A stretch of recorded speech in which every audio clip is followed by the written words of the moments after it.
Svakog radnog jutra budimo se uz Smiljka. Ne.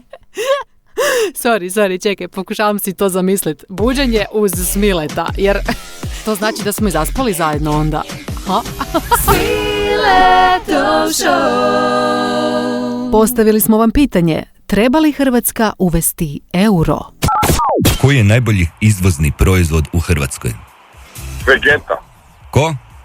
Vegeta. Ne, nažalost, najbolji izvozni proizvod u Hrvatskoj su Hrvati.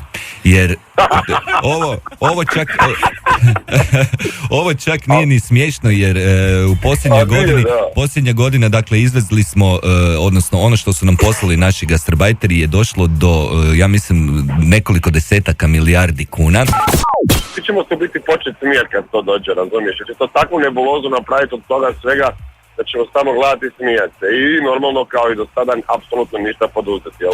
Da, meni je s tim eurom uvijek muka, kad odeš negdje u shopping, recimo u Sloveniju, sve ti se čini jeftino. Gle, ovo košta 1,2. Ovo košta, u glavi se ne prešalte da je to u stvari skupo. Pa kao kuna 2 kune, to je kava 2 kune.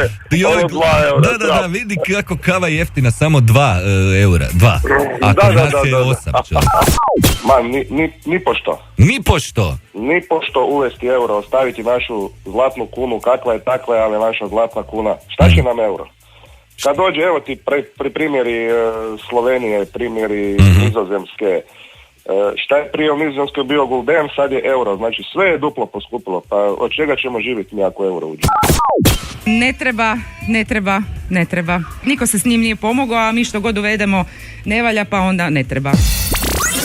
Svakog jutra na tapeti je druga tema. Komentiraj, javi se ili nam ispričaj vic putem WhatsAppa na 091 3310 600.